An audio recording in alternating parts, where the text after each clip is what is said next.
종교개혁을 일으킨 정신은 그 종교개혁 안에 다시 하나님이 복음으로 시작하고자 하는 하나님의 뜻이 있습니다. 많은 사람들이 심판과 저주 가운데 있을 때 주께서 첫 번째 말씀하시기를 모든 자들은 각각 회개하고 복음을 믿어라. 그래서 종교개혁 정신은 복음을 선포하고 복음으로 인하여 다시 살아나는 놀라운 역사를 이 땅에 새롭게 선포하신 것입니다. 기도하시겠습니다. 오늘도 말씀을 선포할 때 창조의 성령이 내려오셔서 말씀을 조명하셔서 7가지 완전한 역사를 우리 안에 이루어 주옵소서.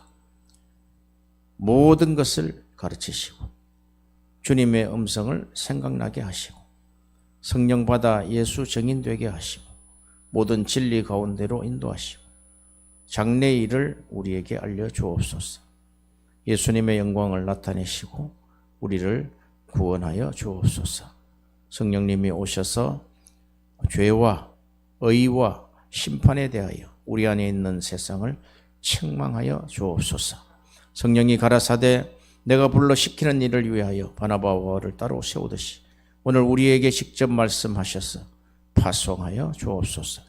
지금 이 시간 예수 그리스도의 이름으로 성령의 역사를 막는 마귀와 우상이 쫓겨나게 하시고 하나님의 나라와 뜻이 임하옵시며 믿음의 문을 여시고 믿음을 더해 주옵시고 은혜가 임하게 하옵소서. 성령과 불로 세례를 주시어 은혜의 불이 붙게 하여 주옵시고 성령의 은사가 나타나게 하옵소서. 기적이 일어나게 하옵소서. 예수 그리스도 이름으로 기도하옵나이다. 아멘. 오늘 저는 여러분들과 함께 황금사슬 구원의 서정 회심 네 번째 이런 제목으로 은혜의 말씀을 나누겠습니다. 하나님이 인간을 창조하실 때 창세기 1장 26절에서 28절에 보면 하나님의 형상으로 지음을 받았다. 그것이 인간의 본래의 모습입니다. 창세기 1장 27절에 하나님이 자기 형상 곧 하나님의 형상대로 사람을 창조하시되 남자와 여자를 창조하시고 그래서 인간은 하나님과 닮은 존재입니다. 인간은 하나님을 반사해내는 거울입니다. 사람을 보면 하나님이 이런 분이시구나 이렇게 만들어진 존재입니다. 그러나 하나님의 구원 섭리는 이중 예정으로 선택과 유기의 예정입니다. 하나님은 창세전에 그리스도 안에서 우리를 택하셨다. 에베소서 1장 4절에 말씀하시고 또한 이스마엘과 에서는 하나님이 유기하셨다. 미워하셨다. 그렇게 성경은 말씀하고 있습니다. 그리하여 칼빈 신학에서 보면 하나님은 택하신 자들을 위하여 예수 그리스도를 이 땅에 보내셔서 십자가에 죽게 하셨다. 그렇게 정리를 하고 있습니다. 그러므로 하나님의 형상의 핵심 요약은 4가지입니다. 첫 번째, 지식입니다. 하나님을 아는 지식입니다. 인간은 하나님을 참되게 알도록 창조를 했습니다. 골로새서 3장 10절에 하나님을 따라 참 지식에까지 새롭게 하심을 입은 새 사람이다. 창세에 하나님이 천지 만물을 창조하시고 인간을 창조하실 때 하나님의 형상대로 창조하신 새 사람입니다. 두 번째입니다. 의입니다. 의로움입니다. 이 새 사람은 하나님의 뜻에 따른 하나님의 사람입니다. 의의 사람입니다. 하나님의 뜻에 바르게 뜻에 맞게 살아가도록 창조가 되었습니다. 세 번째입니다. 거룩함입니다. 하나님께 속하여 죄 없는 순결한 상태로 창조되었습니다. 그래서 하나님의 성품, 제1성품은 거룩입니다. 하나님의 본질의 거룩을 우리가 알지 못하면 인간이 짐승처럼 살아버리는 것이죠. 에베소서 4장 24절에 하나님을 따라 의와 진리와 거룩함으로 지으심 받은 바다. 할렐루야. 그리고 이런 자들에게 하나님이 이제 다스리는 권세를 줍니다. 생육하고 번성하고 정복하고 충만하고 이 세상을 다스리라 그랬습니다. 요 다스림에는 봉사라는 것이 있고 또 겸손이라는 뜻이 담겨져 있습니다. 이 다스림을 우리가 청지기직이라 그렇게 이야기합니다. 땅을 다스리라 그랬습니다.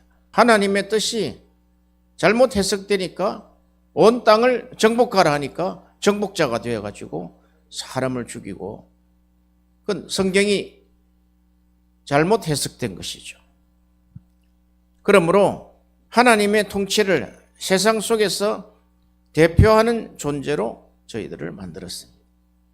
그러니까 타락 이전의 인간의 본래 모습을 정리하면 하나님을 참되게 알고 하나님과 교제하며 하나님께 순종하고 죄가 없고 창조 세계를 사랑으로 돌보는 영광스럽고 귀한 존재였습니다. 그런 하나님의 사람이 하나님의 위대한 창조물이 선악과 사건으로 인하여 죄의 덩어리가 되어버리고 맙니다. 창세기 2장 16절에 여호와 하나님이 그 사람에게 명하여 이르시되 동산 각종 나무의 실과는 내가 임의로 먹되 선악을 알게 하는 나무의 열매는 먹지 말라. 내가 먹는 날에는 반드시 죽으리라 하시니라. 창세기 3장 5절에 너희가 그것을 먹는 날에는 너희 눈이 밝아져 하나님과 같이 되어 선악을 알 줄 하나님이 아시느니라. 이렇게 뱀이 사탄이죠. 옛뱀, 사탄, 마귀, 귀신 이렇게 여러 가지 이름을 변조해서 쓰고 있습니다. 이 선악을 알게 하는 나무 선악과를 먹으면 너가 하나님처럼 선악을 판단할 수 있는 거야. 이렇게 속인 것입니다. 그리고 너가 하나님처럼 너의 생각이 기준이 될 것이며 너 판단이 옳을 것이며 너는 너 인생의 주인이 될 것이고 너가 세상의 중심이야. 너를 위해 살아야지 남이 무슨 소용이냐. 이렇게 뱀은 하나님의 위대한 창조물을 거짓으로 속였습니다. 이렇게 나타나는 것이 죄인들의 특성입니다. 그러나 하나님은 선악과 이후에 타락한 백성에게도 하나님의 형상을 완전히 사라지지 않게 하시고 다만 전적 타락된 심한 왜곡으로 이루어졌습니다. 그러므로 지식은 어두워지고 이 지식은 하나님을 아는 지식이죠. 하나님을 아는 지식은 어두워지고 영적 흑암입니다. 맹인이 되어버리는 것이죠. 의와 거룩은 상실되고 전적 타락, 전적 부패 그리고 하나님 중심에서 자기 중심의 사람이 되고 맙니다. 그래서 하나님이 이 땅에 구속의 역사를 이루기 위해서 우리 인간의 구원을 이루기 위해서 예수 그리스도를 이 땅에 보내시기로 은혜의 언약을 작정하신 것입니다. 그리하여 누구든지 예수 그리스도를 믿으면 구원을 받으리라는 아주 간단한 명제 앞에 인간을 세우셨습니다. 그런데 예수 그리스도 이름을 부르고 주 예수를 믿으라 그리하면 너와 내 집이 구원을 얻으리라는 이 위대한 명제 안에 사도 바울은 그 구원에 대하여 그 구원은 하나님 나라에 들어가는 길이요 또한 하나님의 나라에 들어가는 길을 십자가의 도로 완전하게 해석을 했습니다. 그러니까 십자가의 도로 하나님 나라에 들어갈 수 있고 십자가의 도로 하나님을 알 수 있고 십자가의 도로 하나님 나라를 살 수 있는 특권을 주신 것입니다. 그런데도 불구하고 인간은 두 마음을 가지고 있습니다. 야고보서 1장 7절에서 8절에 이런 사람은 무엇이든지 주께 얻기를 생각하지 말라. 두 마음을 품어 모든 일에 정함이 없는 자로다. 야고보서에 말하는 이 두 마음은 하나님을 믿는다고 말하면서도 동시에 세상과 죄의 길을 붙잡으려 하는 혼합된 마음, 나누어진 마음을 말합니다. 두 마음은 단순한 감정의 흔들림이 아니라 언약적 신실성이 결핍입니다. 입술로는 하나님을 고백하지만 실제 삶에서 여전히 세상과 죄, 자기 욕망을 주인으로 섬기는 상태입니다. 언약의 신실성이 결핍이 됐습니다. 사라져버렸습니다. 하나님이 그 광야의 길을 걷는 모세에게 하루는 죽이려고 칼을 들었습니다. 하나님이 그 사랑하는 모세라는 하나님 지도자를 세우시기 위해서 훈련을 시켰는데 그 시작점에서 칼을 들었습니다. 그러나 아내 시브라는 그 무엇인지 깨달았습니다. 두 아들들을 돌칼을 가져와서 할례를 행했습니다. 하나님이 그 칼을 다시 손에서 놓았습니다. 이것이 바로 하나님이 모세와 하나님과 언약한 내용입니다. 할례를 행하라는 것입니다. 그것이 조상 아브라함으로부터 시작해서 모든 사람은 그 살의 언약이 있으므로 할례를 행해야 된다. 그러니까 포피를 잘라내야 된다. 그 포피를 잘라냄으로 말미암아 우리 남편 모세는 피남편이었구나. 피남편이란 할례를 인합니다. 이렇게 말씀하고 있습니다.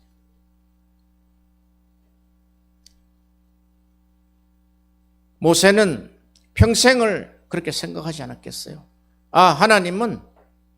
하나님은 우리와 언약을 할 때 그 언약의 신실성은 우리 살에 있구나.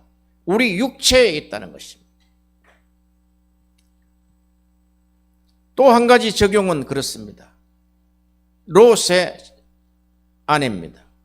하나님이 롯을 통하여 말씀을 합니다. 너희가 지금 이 불심판을 받고 있는 소돔 땅을 나올 때 뒤를 돌아보지 마라 그랬습니다. 그러나 롯의 처는 두 마음을 품었다 그랬습니다. 그리하여 창세기 19장 26절에 뒤를 돌아보는 즉시 인류의 심판의 표지석을 세웁니다. 롯의 처가 소금 기둥이 되었습니다. 소돔 땅은 하나님이 불로 심판하기를 작정을 했단 말이에요. 그런데 이 롯의 처는 그 심판의 불을 피해서 나왔지만 하나님의 언약의 결핍으로 말미암아 소금 기둥이 되는 그런 심판을 받았단 말이에요. 하나님과 세상을 동시에 사랑하려고 하는 마음, 믿음과 불신이 함께 있는 상태, 전적으로 주께 자신을 맡기지 못한 내적 분열. 성경은 이것을 영적 간음이라고 호세아서 1장에서 3장에 말씀을 하고 있습니다. 하나님은 우리의 전심을 원하시고 진심을 원하시고 이렇게 나눠진 두 마음을 하나님은 미워하십니다. 그래서 야고보는 말합니다. 두 마음을 품은 자들아 마음을 성결케 하라. 야고보서 4장 8절입니다. 그래서 예수 그리스도께서 오셔서 잃어버린 형상을 회복시키시고 이 예수님이 바로 참 사람, 온전한 하나님의 형상의 모델로 이 땅에 보내신 것입니다. 이러함으로 아담을 통하여 거반 죽게 된 우리는 그리스도의 은총으로 말미암아 이러한 중생에 의해서 회복되어 하나님의 의에 이르게 하시는 것입니다. 그러나 이런 회복은 한 날이나 한 해 어느 순간에 완전하게 되지는 않습니다. 중생한 자들에게도 여전히 정욕이 일며 그것은 죄인 것을 우리가 알 수 있습니다. 중생한 자들은 죄의 지배권에서 벗어났으나 여전히 율법에 불순종하는 죄를 짓게 되는 것입니다. 참으로 이제 사람의 모든 재능이 본성이 타락함으로 인하여 너무나 사악해지고 부패하게 되어서 그의 모든 행위는 영구적인 무질서, 무절제를 두드러지게 나타나게 되었습니다. 왜냐하면 이런 무절제는 욕구와 분리될 수 없기 때문입니다. 이런 점에서 우리의 욕구들은 사악하다고 주장하는 것입니다. 그것들이 무질서하기 때문에 죄에 대한 책임을 부과하는 것입니다. 우리의 인성, 우리의 생각, 우리의 행위, 모든 것이 부패됐다는 것을 성경은 말씀하고 있습니다. 그러므로 하나님이 성령으로 중생하여 성화 과정에 있는 성도도 여전히 완전과는 동떨어집니다. 그래서 우리가 예수 그리스도를 믿고 회개하고 이제 하나님의 의를 덧입으면 성화의 삶이 시작이 되는 것입니다. 성령이 우리의 성화를 위하여 부여되심은 우리는 불결과 더러움으로부터 정결하게 되어 하나님의 의를 순종하는 데 이르게 됩니다. 우리는 성령에 의한 성화로 인하여 깨끗하게 되지만 우리의 몸뚱어리에 갇혀있는 한, 칼빈은 이렇게 이야기합니다. 우리는 몸이라는 감옥에 갇혀있는 존재다. 육체라는 감옥에 갇혀있는데 이 육이 전적으로 부패되고 타락되었다. 그러므로 많은 악과 연약함에 둘러싸여 있습니다. 그래서 주기도문에 우리를 시험에 들게 하지 마옵시며 다만 악에서 구하옵소서. 이것이 선악과의 심판의 결과이기 때문에 그것을 너희는 반드시 이렇게 기도해라는 것입니다. 그 이야기는 너희가 가장 기도의 제목 첫 번째는 하나님의 나라가 임하려면 회개하라는 것입니다. 이 회개는 하나님의 임박한 진노가 선행되어 있습니다. 저주가 선행되어 있습니다. 하나님은 공의의 하나님이시기 때문에 죄를 짓는 어느 누구에게도 하나님이 그 죄를 정죄하는 것입니다. 다만 예수 그리스도를 믿음으로 칭의된 자는 하나님 내가 예수 그리스도의 공로를 내가 인정하고 내가 주 예수를 믿습니다라고 했을 때 우리를 의롭다고 하신 것이죠. 그러므로 우리는 많은 악과 연약함에 둘러싸여 있으며 악의 덫에 걸려 있습니다. 그러므로 그것과 날마다 씨름을 해야 됩니다. 이것이 내 안에서 일어나는 영적 전쟁입니다. 바깥에서 일어나는 영적 전쟁보다 우선적으로 내 안에서 나의 육체라는 몸, 나의 육, 그것은 죄의 덩어리라는 뜻입니다.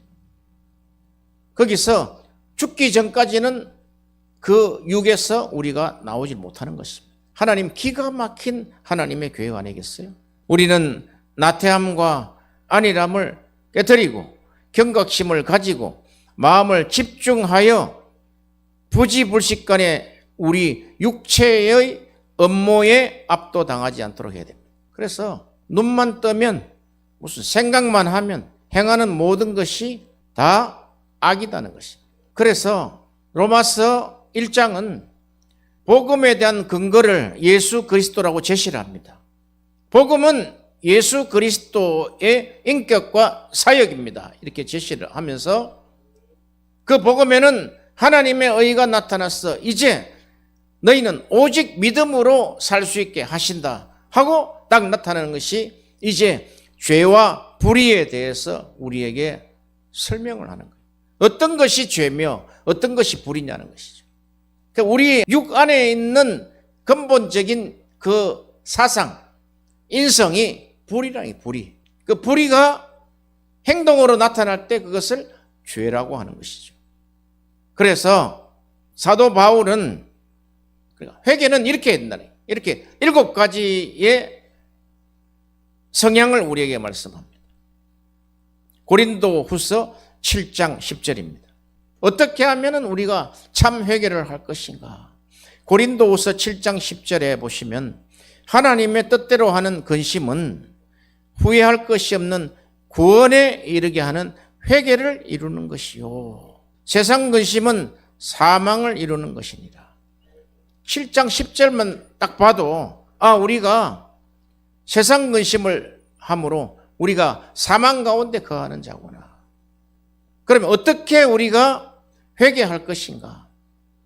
하나님의 뜻대로 하는 근심은, 이게 요 근심은 애통이라는 뜻을 같이 가지고 있습니다. 슬퍼함이라는 뜻을 갖고 있습니다. 하나님의 뜻에 너무나 반대되는 것이죠. 하나님은 우리를 하나님의 형상으로 만들기를 원하시는데 우리는 두 마음을 가지고 있단 말이에요. 한마디로 우리 안에 본질적으로 생명나무가 심어졌고 그 안에 소금 기둥, 결국 심판의 메시지가 우리 안에 함께 있다 이 말이에요. 고린도후서 7장 11절에 보면 하나님의 뜻대로 하는 근심을 이렇게 7가지로 설명을 했어요. 너희가 하나님의 뜻대로 하게 된 이 근심이 너희로 얼마나 많이 1. 간절함이 있으며 2. 변정하게 하며 3. 분하게 하며 4. 두렵게 하며 5. 사모하게 하며. 그러니까 얼마나 많이입니다. 얼마나 많이 열심 있게 하며 6. 얼마나 많이 벌하게 하셨는가. 너희가 그 일에 대하여 일체 너희 자신의 깨끗함을 나타내었느니라. 그러니까 우리가 이 회개의 7가지 법칙 이렇게 정하면 좋겠죠. 회개는 이렇게 7가지 법칙이 있다는 거예요. 그러니까 첫 번째, 회개함의 간절함입니다. 우리에게 회개를 위한 열심이 있느냐, 간절하냐, 진심이냐. 이 간절함은 속도와 연결이 됩니다. 그러니까 어떤 생각과 행위 전에 이 간절한 회개함이 속도가 있느냐 이거죠. 이걸 첫 번째로 지금 제시를 합니다. 이 회개함이 자극하게 되며 자기 하나님을 거슬려 죄를 짓는 데 대하여 심각한 불만족을 느끼는 사람은 동시에 그것을 자극을 받아 부지런과 주의를 더하게 될 것이며 마귀의 함정을 피하게 되고 마귀의 간교에 더 잘 유의하여 대처하며 이후에 성령의 통치로부터 떨어져 나가지 않을 뿐 아니라 거꾸로 떨림을 당해 자만심에 빠지는 일도 없을 것입니다. 회개의 간절함이다. 우리는 얼마나 회개의 간절함과 열심이 있느냐는 거예요. 그게 회개의 진심이 있냐 이거지. 그 회개의 속도가 있느냐 이거지. 그래서 그 7가지 법칙에 앞머리만 따면 간, 변, 분, 두, 사, 열, 징. 그것을 어떻게 좀 앞머리를 좀 잘 외우면 좋겠어요. 두 번째입니다. 변정입니다. 변정. 변정하기 있죠. 회개의 변정은 이 본문의 의도는 죄인이 하나님의 심판을 피하고자 하는 것도 자기의 범법한 것을 부인하고자 하는 것도 자기의 잘못을 해석시키려 하는 것이 아니다는 거예요. 이 변정은. 보통 우리가 변정 또는 간정 이렇게 하지요. 그리고 복음을 우리가 잘 전파하는 것을 변정법이라 그렇게 이야기합니다. 회개의 변정은 어떤 원인을 내세워 명분을 삼고자 하는 확신을 표현하는 것이 아닙니다. 이 변정은 자기 잘못에 대하여 용서를 강구하는 가운데 이루고자 하는 정화입니다. 정화. 하나님, 이 나의 잘못에 대해서 용서를 구합니다. 이 변정은 대표적으로 하나님의 자비를 구합니다. 첫 번째가 간절함은 그 진심이 우러나면 하나님 앞에 통곡을 하게 됩니다. 애통을 하게 된단 말이죠. 그런데 이 애통이 하나님, 내가 하나님의 자비하심이 없으면 나는 이미 심판받은 자입니다. 나를 하나님의 자비에서 나를 구원해 주옵소서. 하나님의 긍휼을 기다립니다. 이게 서신서에 나와 있는 하나님의 심판을 피하는 길입니다. 내가 이렇게 해서 저 하와로 인하여 내가 선악과를 먹었습니다. 이런 변정이 아니다 말이죠. 복음 앞에서의 변정입니다. 그것은 용서를 강구하는 간청입니다. 그래서 이번에 두 번째 회개의 변정은 회개의 간청입니다. 간구하게 청하는 거죠. 간변분. 세 번째, 회개의 분함. 그러니까 이 회개의 분함, 분노지요. 죄인이 자기의 사악함과 하나님에 대한 배은망덕을 인정하는 가운데 자기에 대하여 내적으로 신음하고 자기의 잘못을 스스로 지적하며 자기에 대하여 분노할 때 뒤따라 생기는 것입니다. 이 분노는 내적 자아가, 이 회개는 하나님의 택하심, 부르심, 중생, 다음에 회개지요. 이렇게 하나님이 나를 택하셔서 부르셔서 나를 거듭나게 하셨는데 이제 거듭난 새 사람이 볼 때 너무나 인생을 내가 잘못 살은 거예요. 그게 분노가 난다는 거예요. 그러나 그것이 내가 지은 죄 아닙니까? 인생이 원래 그렇습니다. 이걸 이 분노가 간변분 이렇게 간절하고 용서를 간증하는 변정이 일어나고 이 분함을 대해서 내 안에 이 분노가 내 인생을 이렇게 망치게 했던 사탄을 이제 대적을 하고 시험과 싸우고 악과 싸우는 그런 안에 이 거룩한 분노가 우리 안에서 이제 설정이 된다는 거예요. 이 거룩한 분노가 없다면은 더 이상 우리가 하나님과 가까이 갈 수가 없는 것이에요. 그래서 임박한 진노를 피하기 위해서, 임박한 심판을 피하기 위해서 우리에게 회개해라는 것입니다. 회개. 이 회개는 7가지 법칙이 있다는 거예요. 네 번째입니다. 회개에 대한 두려움입니다. 간변분 두입니다. 두려움은 우리에게 돌아오는 마땅한 대가가 어떤 것인지, 죄인들을 향한 엄격한 진노가 얼마나 무서운 것인지, 이것이 지옥에 떨어지는 공포를 느껴야 된다는 것입니다. 이 불의의 대가는, 이 죄에 대한 이 엄격한 진노는 지옥에 떨어지는 것이다. 아니면 못 고쳐요. 뭐 이렇게 해도 되고 저렇게 해도 되고 내가 그냥 하나님 앞에 입술로 그냥 하나님 내가 회개합니다 이렇게 하면 다 되는 것 같이 이야기하지만 그것은 근본적으로 그것은 잘못된 거예요. 우리 안에 이 옛사람이 이런 길을 걸으려고 한단 말이에요. 두 마음으로. 그래서 이런 우리에게 심판에 대한 교리가 없다면 이 두려움은 우리에게 없다는 거예요. 그러면 우리가 이렇게 생각합니다. 우리가 예수 믿고 이제 죄 사함을 받았으면 모든 것에 자유야. 나에게 두려움은 없어. 천만의 말씀입니다.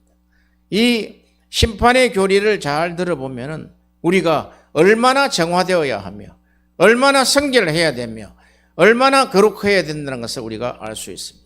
그 야고보가 그렇게 이야기했잖아요. 야고보 4장 8절입니다. 두 마음을 품은 자들아 마음을 성결케 하라. 마음을 거룩하게 하라는 것입니다. 어떻게 성결합니까? 어떻게 거룩합니까? 말씀밖에 없어요. 너희가 지금 새 사람을 입었지 않느냐. 그래서 사도 바울도 그렇게 이야기합니다. 그가 이제 옛 육체가 율법 아래에 있을 때 그가 깨달았다는 거예요. 뭘 깨달았냐면 내 안에 새 사람이 들어와 있다는 희망입니다. 우리가 이 땅에서 살아가는 최고의 희망입니다. 우리 안에 창조된 새 사람. 그래서 중생이 중요하다는 거예요. 거듭났다는 거예요. 하나님의 아들로 나왔다는 거예요. 너희는 오늘날 나의 아들이라 그랬다. 지옥에 떨어지는 공포가 우리 안에 있어야 된다.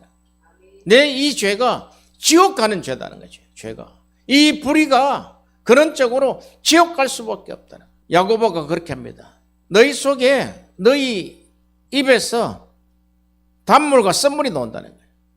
이 썬물은 지옥불에서 난다. 지옥불에서. 딱 답을 지금 딱 말을 해주고 있잖아요.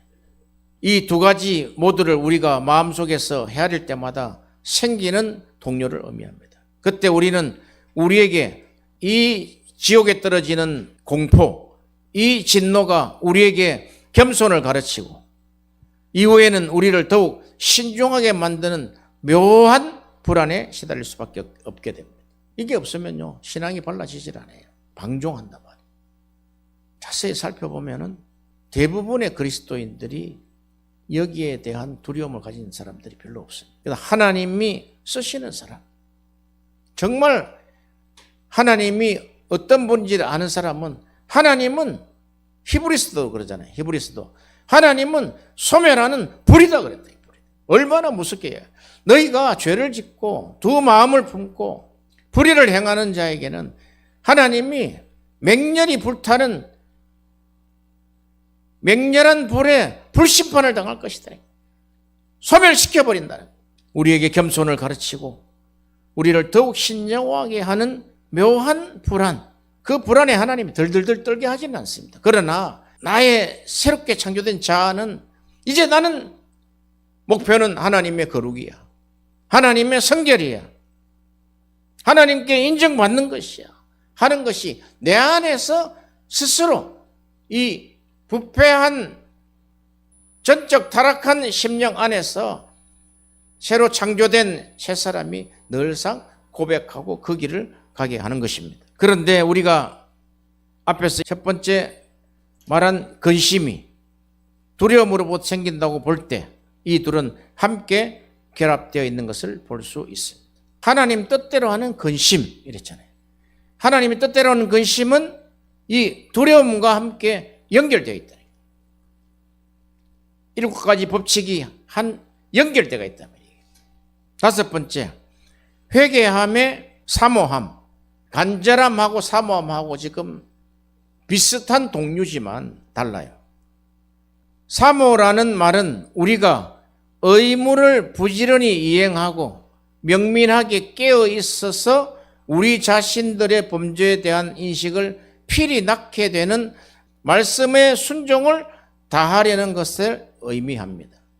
사모라는 말은 우리가 의무를 부지런히 행하고 명민하게 깨어 있어서 우리 자신들이 범죄에 대한 인식이 필히 낳게 되는 말씀의 순종을 다하려는 것을 의미합니다. 그러니까 이 사모는 믿음의 순종입니다. 복음 이러면은, 복음이 우리에게 들어오면은 일단 믿음으로 순종해야 된다. 순종하여 믿음에 이르고 믿음으로 순종한다는 거예요. 로마서 1장 4절입니다. 그게.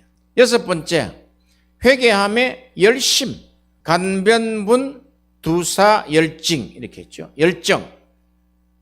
회개함의 열심이란 우리가 던지는 나는 무엇을 해왔는가? 만약 하나님의 자비로 구출되지 않았다면 나는 어디로 빠져들어갔을까? 여러분 그런 생각을 안 합니까? 그와 같은 질문들을 우리가 찌르는 가시들이 되고 파고들어서 일어나는 열정을 의미합니다. 칼빈이 얼마나 이 부분을 연구했는지 너무 기가 막힙니다. 회개함에 열심히 있어야 된다. 회개에 결합된 7가지 법칙이 간절함과 얼마나 많이 간절하냐 이거죠. 얼마나 많이 변증하게 되냐 이거. 얼마나 많이 분하냐 이거죠. 얼마나 많은 두려움이 있느냐 이거. 얼마나 많은 사모함이 있느냐. 얼마나 많은 열심이 있느냐. 이럴 때 이 회개가 2가지 있다고 그랬잖아요. 하나는 지식으로 인한 회개. 두 번째는 양심의 회개 나와 있잖아요. 이게 지식을 통해서 우리 내면 깊이 들어가면 들어갈수록 더 많이, 더 깊이, 더 넓게 깨달아진 복음의 양만큼 우리에게 하나님 회개를 일으켜요. 그러니까 회개가 얼마나 큰 축복이냐 이 말이죠. 그저 예수 믿었으면 나는 이제 과거와 현재와 미래 모든 죄를 다 사함받고 이제는 자유해. 무슨 일을 하더라도 나는 자유합니다. 아닙니다. 아닙니다. 그 안에 하나님 주신 자유함이 있지만 그 안에 한쪽에는 하나님에 대한 심판의 두려움을 갖다 놔요. 항상 성령의 검은 우리에게 지난주에 말씀드린 것처럼 할례를 행해야 돼. 할례를. 7번째는 회개의 징벌입니다. 우리가 우리 자신을 향하여 더 엄격해지고 자꾸 남을 향하면 안 된단 말이죠. 우리 자신을 향하여 더 엄격해지고 우리 자신의 죄들에 대해서 더욱 날카로운 질문을 던지면 던질수록 하나님이 우리를 향하여 더 많은 용서와 자비를 베풀어 주시기를 소망할 수밖에 없기 때문에 그래서 하나님의 자비를 구하는 겁니다. 회개의 첫 번째와 마지막은 하나님이 자비를 베풀어 주셔야 된다. 바디메오가 그 기도를 했다는 거예요. 하나님 자비를 베풀어 주옵소서. 나를 불쌍히 여겨 주옵소서. 나를 긍휼히 여겨 주옵소서. 그거 아닙니까? 내가 잘못 살아왔습니다. 나의 지금 이 형벌은 하나님의 뜻을 나타내기 위해서 이제까지 살아왔지만 하나님 나에게 자비를 베푸시면 내가 당신의 구원을 내가 받을 수 있습니다. 너가 무엇을 원하느냐? 보기를 원합니다. 즉시 하나님이 눈을 여시고 눈을 뜨게 하시고 구원을 선포하시는 것입니다. 하나님의 심판으로 겁에 질린 영혼이 그 자체로 스스로 형벌을 가하는 보복적 역할을 감당하지 않는다면 이러한 소망은 이루어질 수 없습니다. 이게 자학이 아닙니다. 자학이 아니에요. 나는 지금 하나님의 심판에 내가 완전히 소멸될 수밖에 없다는 아주 급박한 우리 마음의 정서가 이루어져야 된다. 하나님의 보복의 칼날은 우리에게 항시 있다는 거예요. 경건한 사람들은 부끄러움, 혼란, 신음, 자기 자신에 대한 불만, 그리고 범죄들을 진지하게 인식함으로 생겨나는 다른 정서의 어떤 종류의 형벌들인지 경험하게 됩니다. 그럼에도 불구하고 우리는 절도를 유지하여 슬픔이 우리를 집어삼키지 않도록 해야 됩니다. 왜냐하면 두려워하는 양심이 파멸되어 절망에 빠져드는 것보다 용이한 일은 어디에도 없기 때문입니다. 또한 이러한 계교를 사용해서 사탄은 하나님을 무서워하며 쓰러진 사람들을 보게 되면 그들은 누구나 할 것 없이 더 깊은 소용돌이로 점점 잠기게 되어서 다시는 일어나지 못하게 합니다. 이런 징벌을 마귀는 또 이용을 해가지고 완전히 우리를 그냥 파멸시켜버린다. 그래서 8단계 구원의 서정은 그런 부분을 우리에게 굳건하게 세워주는 말씀의 지표다 이 말이죠. 끝내는 겸손에 이르게 하고 은총에 대한 소망으로부터 떠나지 않게 하는 그러한 두려움은 결코 지나치다 할 수 없습니다. 그럼에도 불구하고 우리는 사도의 명령에 부합되게 죄인으로서 우리 자신에 대해 염려하되 지나친 공포에 종합되어 피곤하여 낙심하지 않도록 항상 깨어 있어야 합니다. 왜냐하면 회개를 통하여 우리 자신에게로 부르시는 하나님으로부터 우리는 이런 방식으로 도망치게 되기 때문입니다. 하나님 쪽으로 도망치라는 거예요. 하나님의 은혜, 그래서 하나님 자비를 베풀어 주옵소서.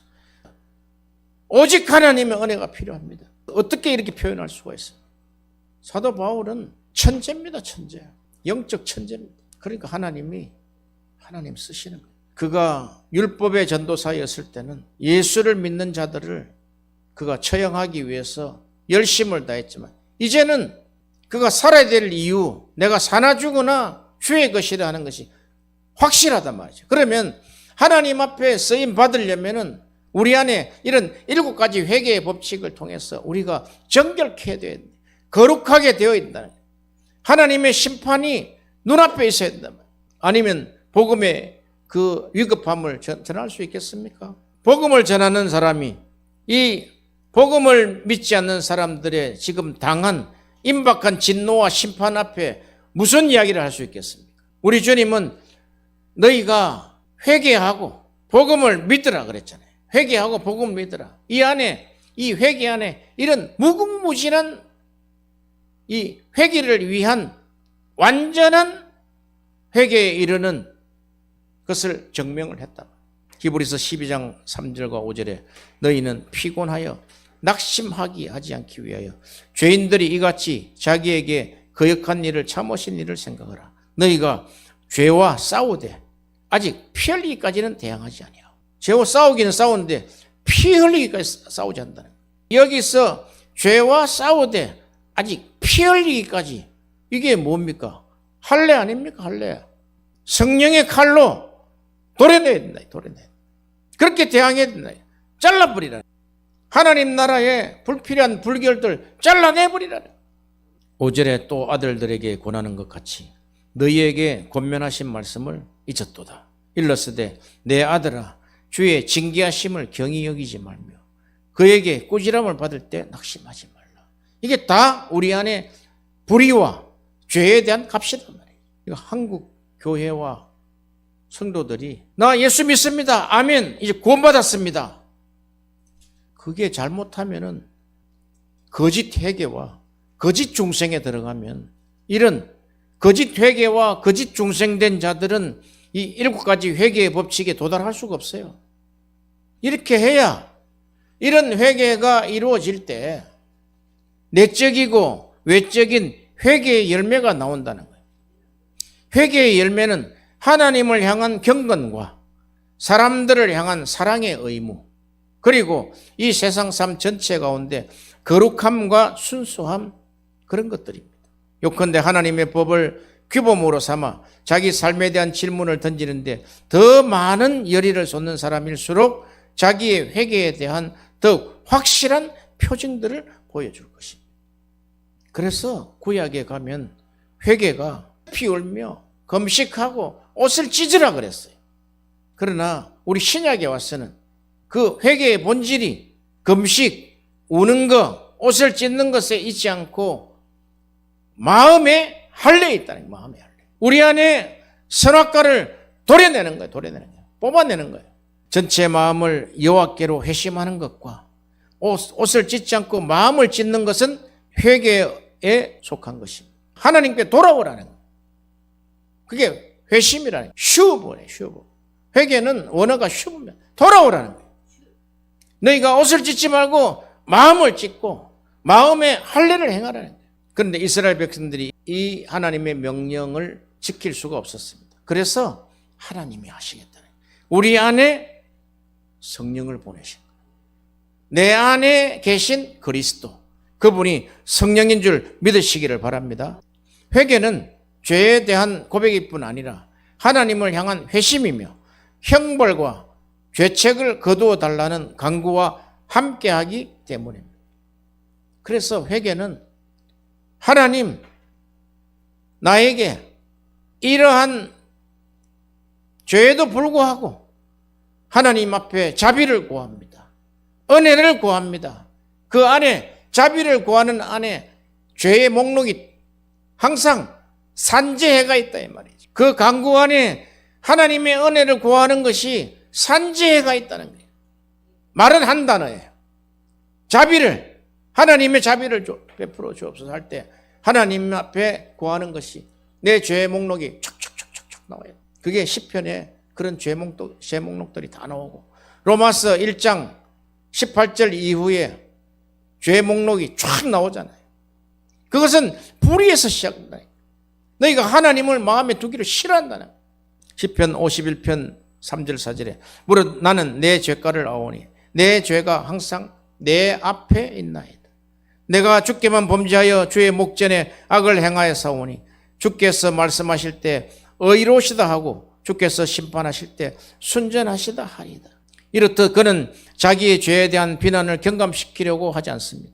자기 죄책의 죄 목록을 줄이지 않는다는 거예요. 많은 사람들이 군중 속에 자기들의 모습을 감추고 다른 사람들을 자기들의 죄에 연루시켜 자기들의 행보를 받지 않고 모면하려고 하지만 다윗은 전혀 다르게 이에 대처하는 것을 볼 수 있습니다. 그는 자기가 아주 어렸을 적부터 부패하였으며 악을 쌓아 올린 일을 그친 적이 없다고 고백하면서 오히려 자기 죄에 대한 비난을 진심으로 확대시킵니다. 그리고 하나님의 자비와 긍휼을 탄원하고 있습니다. 시편 25편 7절에 여호와여 내 젊은 시절의 죄와 허물을 기억하지 마시고 주의 인자하심을 따라 주께서 나를 기억하시되 주의 선하심으로 하옵소서. 이게 하나님의 인자하심, 하나님의 선하심, 하나님의 자비, 하나님의 은혜, 이것은 다 우리의 죄와 관계된 부분들을 해결하기 위한 하나님께 탄원하는 것을 말씀하는 것입니다. 만약 우리가 지고 있는 죄짐으로 인하여 신음하고 저지른 악행들로 말미암아 통곡하면서 하나님이 그것을 완화시켜 주실 것을 간청한다면 마침내 그때 우리가 깊은 잠에서 깨어났음을 증명하게 됩니다. 이게 안 되면은 계속 죄와 동행하는 거예요. 마침내 그때 우리가 깊은 잠에서 깨어났다는 거예요. 회개가 그렇다, 회개가. 회개 깊이 들어갔을 때, 내가 이제 내가 정말 하나님 앞에 회개의 삶을 살아야 되겠구나. 그뿐 아니라 우리는 계속해서 회개함에 힘써야 됩니다. 이는 모든 성도들에게 주어지는 명령입니다. 그래서 통상적인 회개와 두 번째, 특별한 회개가 있다.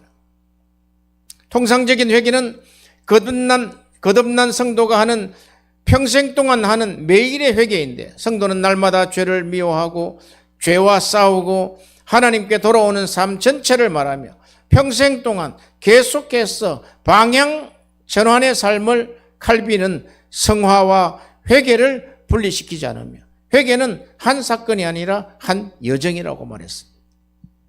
두 번째, 특별한 회개는 특정한 죄를 지었을 때 그 죄를 깊이 자각하고 돌이키는 집중적인 회개입니다. 예를 들어서 다윗의 살인과 간음입니다. 아니, 평생에 사람들이 살인하는 사람이 얼마나 있을까요? 간음하는 사람들이 얼마나 있을까요? 이게 이제 신약에 오면은 남을 미워하는 것도 살인이다 그런다 버리죠. 그래서 이런 부분에 용서하지 못함과 미워하는 부분들, 주기도문에 거기 나와 있잖아요.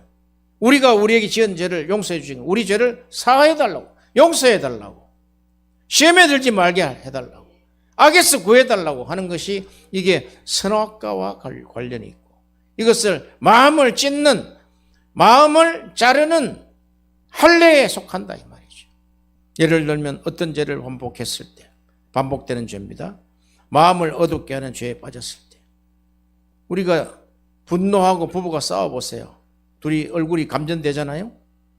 마음이 어둡게 되는 죄에 빠져 있을 때, 이것은 하나님과 관계가 흐려졌을 때 그 죄를 붙들고 특별히 아파하며 돌이키는 것입니다. 방법이 없어요.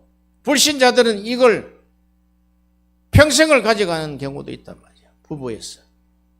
너 늙고 병들면 내가 보자. 그러면 그 삶이 어떻습니까?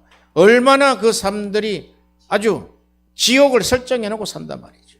그러므로 이 회개는 죽음으로부터 생명으로, 어둠에서 빛으로 나아가는 통로나 부활 같습니다. 이 회개에 도달하지 못하면 예수를 믿어도 평생 어둡게 살며 삶과 목양의 열매가 없다는 것입니다.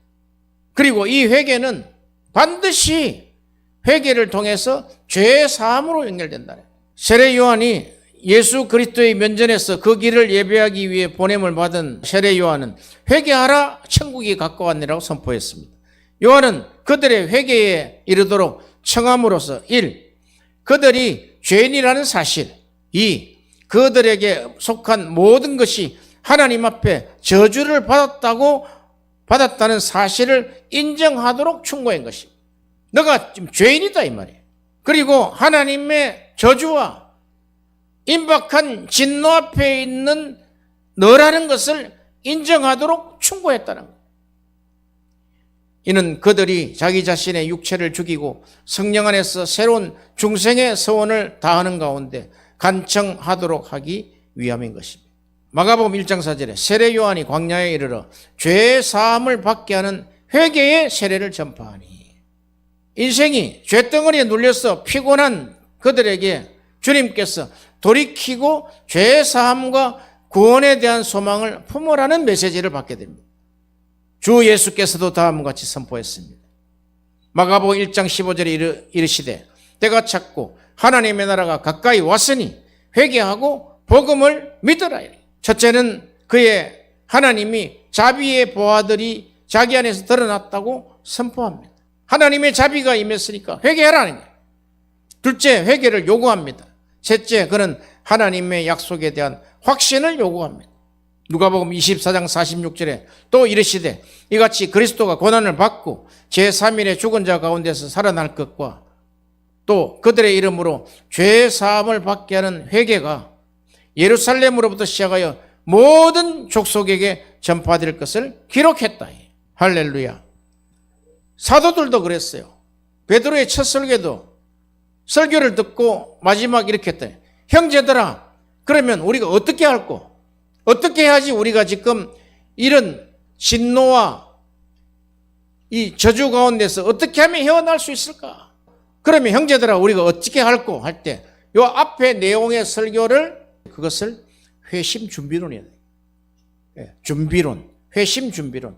이렇게 회심이 일어나야 된다는 거예요. 복음을 전파할 때. 그냥 달달하게 그냥 설교해가지고 하나님이 큰 축복을 주실 것입니다. 아멘. 이렇게 하면 안 된다는 거예요. 회심을 일으킬 수 있는 메시지를 주라는 거예요. 그러면 형제들아 우리가 어찌할꼬? 이렇게 나와요. 베드로가 대답을 합니다. 너희가 각각 예수 그리스도 이름으로 회개를 하고 죄 사함을 받으라. 그리하면 성령을 선물로 줄 것이다. 이렇게 딱 답이 나와 있다. 할렐루야.